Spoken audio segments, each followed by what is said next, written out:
Il y a des péchés que la Bible décrit comme une offense directe à la sainteté de Dieu. Mais quand nous parlons des péchés sexuels, la gravité est encore plus grande. Depuis les temps anciens, ces transgressions ont été responsables de jugements divins dévastateurs.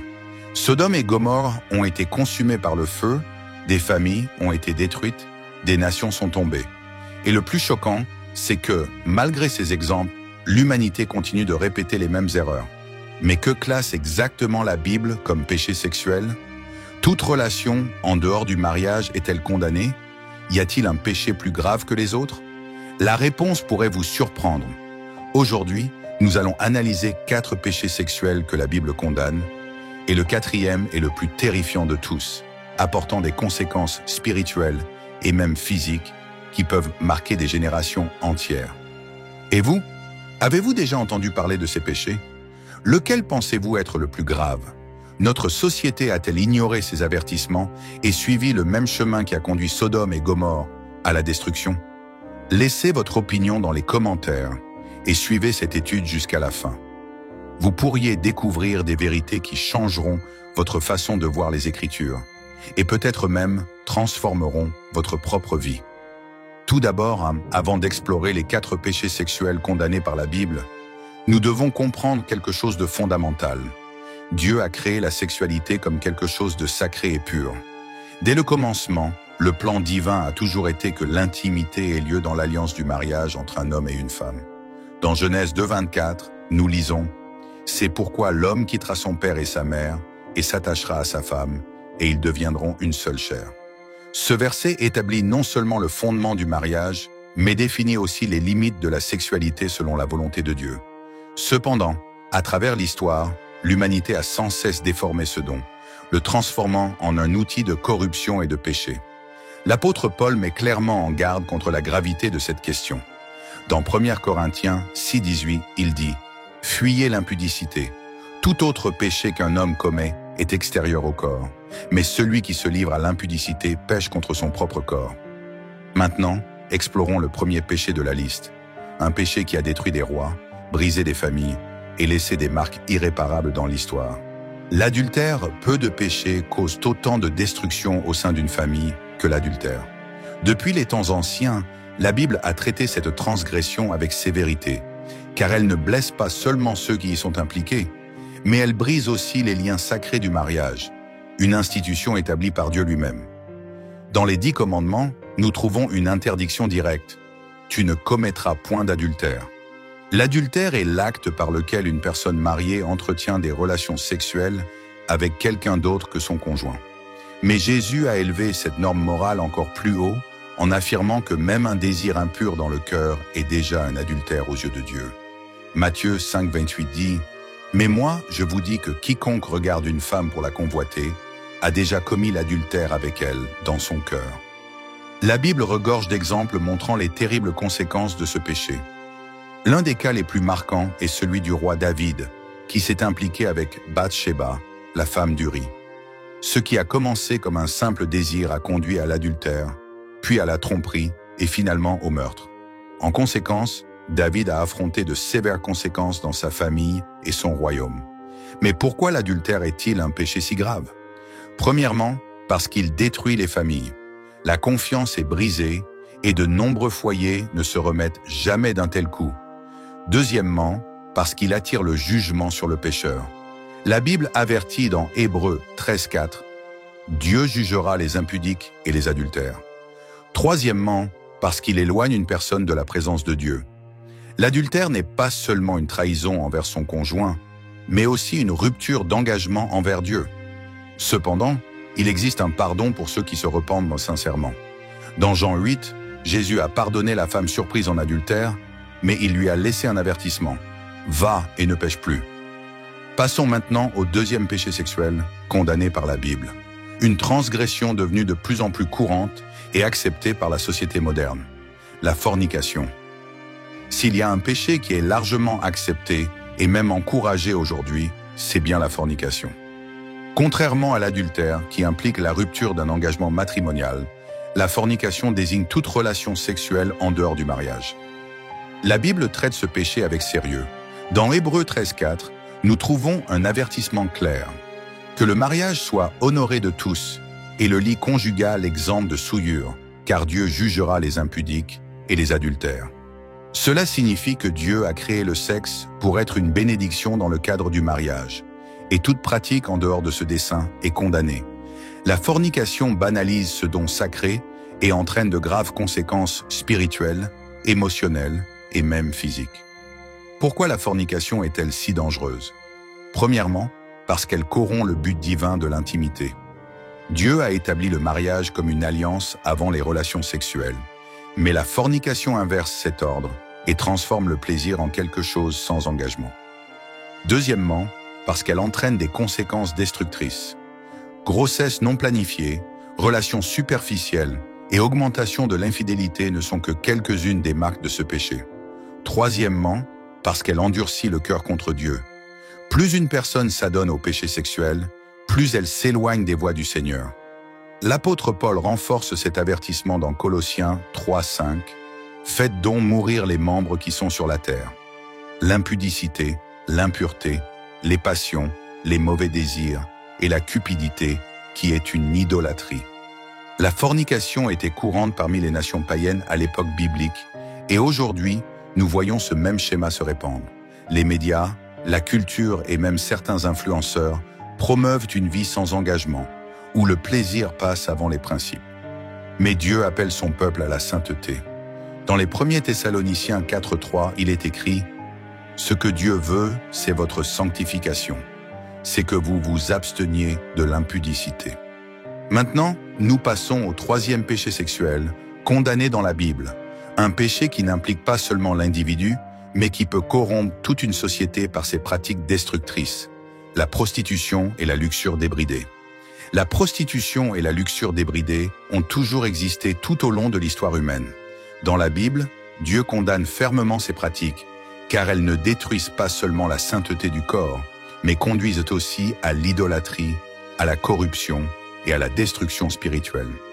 Le livre des Proverbes 7 décrit le danger de la prostitution comme un piège mortel. Proverbes 7, 26 à 27 dit « Car elle a fait tomber beaucoup de victimes, et ils sont nombreux, tous ceux qu'elle a tués. Sa maison, c'est le chemin du séjour des morts. Il descend vers les demeures de la mort. Il n'y a aucun doute sur les raisons pour lesquelles la prostitution et la luxure débridée sont si dangereuses. Premièrement, parce qu'elles asservissent l'âme. Ceux qui vivent dans une quête incessante de plaisir ne trouvent jamais la vraie satisfaction. La luxure devient un cycle de vide et de dépendance. Deuxièmement, parce qu'elle corrompt la société. Lorsque l'immoralité se propage, les valeurs se perdent, les relations perdent leur sens, les familles sont détruites et la pureté est méprisée. Troisièmement, parce qu'elles éloignent une personne de la présence de Dieu. Dans Osée 4:12, Dieu avertit « Un esprit de prostitution les égare, et ils se prostituent loin de leur Dieu. » La Bible nous met également en garde contre Jézabel, une reine qui a favorisé à la fois la prostitution spirituelle et morale en Israël. Son influence a éloigné le peuple de Dieu et l'a conduit à l'immoralité sexuelle. En conséquence, son destin fut tragique. Mais il y a de l'espoir. Dans 1 Corinthiens 6:11, Paul nous rappelle que, bien que certains aient vécu dans la prostitution et le péché, ils ont été lavés, sanctifiés et justifiés au nom du Seigneur Jésus-Christ. Maintenant, nous arrivons au 4e et dernier péché de cette liste. C'est le plus grave de tous, celui qui entraîne les conséquences les plus dévastatrices, affectant non seulement ceux qui le pratiquent, mais aussi les générations futures, l'inceste et la bestialité. S'il existe des péchés sexuels que la Bible qualifie d'abomination, ce sont bien l'inceste et la bestialité. Ces pratiques représentent la dégradation totale de la moralité et la violation des limites naturelles établies par Dieu. Dans Lévitique 18, nous trouvons des avertissements directs contre ces péchés. Aucun homme ne s'approchera de sa proche parente pour découvrir sa nudité. Tu ne coucheras pas avec une bête pour te souiller avec elle. Une femme ne s'approchera pas d'une bête pour s'accoupler avec elle. C'est une perversion. L'inceste se produit lorsque des proches parents entretiennent des relations sexuelles.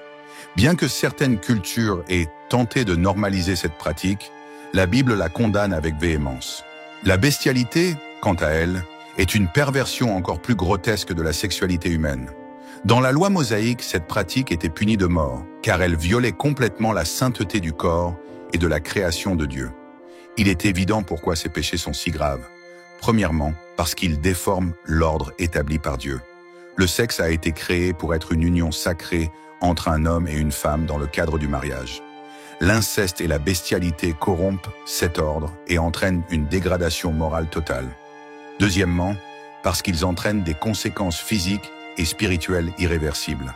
L'inceste peut entraîner des malformations génétiques et des maladies héréditaires, tandis que la bestialité expose les individus à de graves maladies et à la corruption spirituelle.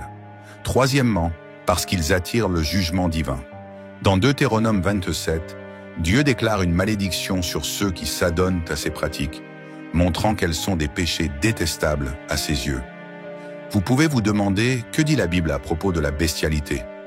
La bestialité était courante parmi les nations païennes et est directement liée à l'idolâtrie et à la perversion spirituelle. Dans Exode 22, 19, Dieu est extrêmement sévère concernant cette pratique. Quiconque s'accouple avec une bête sera puni de mort. Quant à l'inceste, la Bible fournit des exemples tragiques et leurs terribles conséquences.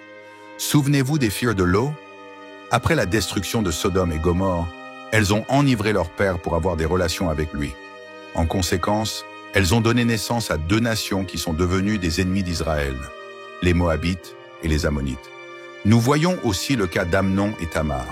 Amnon, fils du roi David, a violé sa demi-sœur Tamar. Cet acte d'inceste a conduit à une crise familiale dévastatrice et finalement à sa propre mort. Maintenant, après tout ce que nous avons vu, une question fondamentale se pose. Y a-t-il un pardon pour ceux qui sont tombés dans ces péchés? La réponse est claire, oui. Le Seigneur ne veut pas que quiconque reste prisonnier de la culpabilité et du poids de ses transgressions. Dans 1 Jean 1,9, nous trouvons l'une des promesses les plus puissantes sur le pardon. Si nous confessons nos péchés, il est fidèle et juste pour nous pardonner nos péchés et nous purifier de toute iniquité. Cela signifie que quiconque se repent sincèrement peut être restauré par Dieu. Le péché sexuel peut entraîner de graves conséquences, mais l'amour de Dieu est toujours plus grand que n'importe quelle faute commise. Jésus nous a donné le plus grand exemple de grâce en traitant avec ceux qui étaient tombés dans ces péchés. Lorsqu'une femme fut surprise en adultère et amenée pour être lapidée, les chefs religieux s'attendaient à ce qu'ils la condamnent. Mais au lieu de cela, Jésus dit « Que celui de vous qui est sans péché jette le premier la pierre contre elle. » Un par un, ils s'éloignèrent tous. Alors Jésus regarda la femme et lui dit « Moi non plus, je ne te condamne pas. Va et ne pêche plus. » Ceci est le véritable appel à la repentance. Dieu pardonne, mais il ordonne aussi une transformation de vie. Le pardon ne signifie pas que nous pouvons continuer à pécher, mais plutôt que nous recevons une nouvelle opportunité de vivre selon la volonté de Dieu. La restauration complète se produit lorsque nous décidons d'abandonner le péché et de rechercher une vie guidée par le Saint-Esprit. Dans 2 Corinthiens 5, 17, il est écrit « Si quelqu'un est en Christ, il est une nouvelle créature. Les choses anciennes sont passées, voici, toutes choses sont devenues nouvelles. » Cela signifie que peu importe votre passé, Dieu peut écrire une nouvelle histoire pour votre vie. Maintenant, réfléchissez. Alors que nous avons exploré les 4 péchés sexuels les plus condamnés dans la Bible, une question demeure. Que nous enseigne ce message sur les temps dans lesquels nous vivons? L'histoire se répète. Tout comme au jour de Sodome et Gomorrhe, le monde d'aujourd'hui a normalisé des pratiques que la Bible condamne. L'immoralité est devenue un divertissement. La fornication est traitée comme quelque chose de naturel et les limites établies par Dieu sont de plus en plus ignorées. Mais la parole nous avertit dans Ésaïe 5,20 « Malheur à ceux qui appellent le mal bien et le bien mal, qui changent les ténèbres en lumière et la lumière en ténèbres. » Et vous, que pensez-vous de ces péchés? Croyez-vous que notre société a ignoré les avertissements de la Bible? Pensez-vous que le monde se dirige vers un autre jugement divin? Laissez votre opinion dans les commentaires, car j'aimerais entendre vos réflexions sur ce sujet. Enfin, si cette étude a touché votre cœur ou vous a aidé à réfléchir, pensez à partager ce message afin que davantage de personnes puissent connaître la vérité de la parole de Dieu. Et si vous ne faites pas encore partie de notre communauté, abonnez-vous à la chaîne afin que nous puissions continuer à explorer ensemble les grands mystères des Écritures. Que Dieu bénisse votre vie et fortifie votre marche spirituelle. À bientôt!